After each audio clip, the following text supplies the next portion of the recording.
महाराज जी, मैं इतना कार्य करती हूं नहीं। ये धर्म इकलौता मेरा नहीं है, ये सब हम सभी का है, और इसकी रक्षा केवल मैं करूं, ये उद्देश्य भी मेरे हिसाब से इस लायक शायद मुझे भगवान ने समझा भी नहीं है।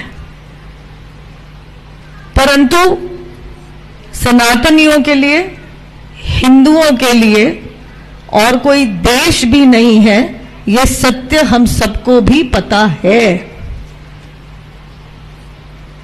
जब ऊंचे पदों पे बैठे लोग कह देते हैं हिंदू हिंसक हैं,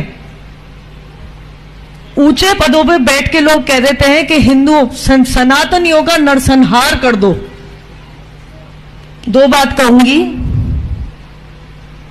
जो मैंने देखा है पिछले 2 साल में, सनातनियों का नरसंहार करने की कोशिश की गई, क्योंकि शायद व्हाट्सएप पे, फेसबुक पे कुछ लिख दिया और कुछ ऐसा उल्टा सीधा नहीं लिखा। और अगर हिंदू हिंसक होता तो एक हिंदू सनातनी बेटी को इस सुरक्षा घेरे में अपने ही देश में अपनी आजादी गंवा के रहने की नौबत नहीं आती।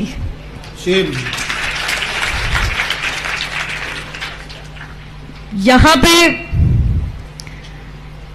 आप लोग भागवत कथा सुनने आते हैं।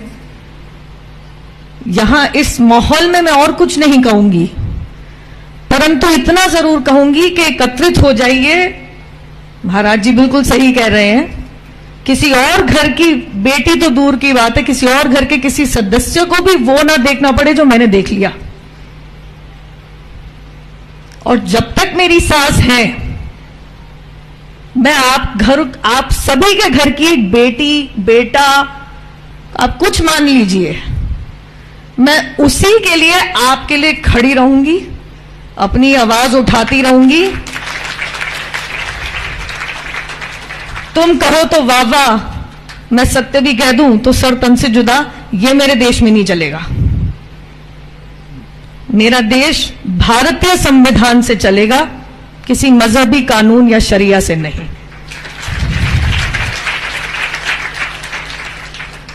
भारत माता की, मुझे आवाज ही नहीं आई आप लोगों की।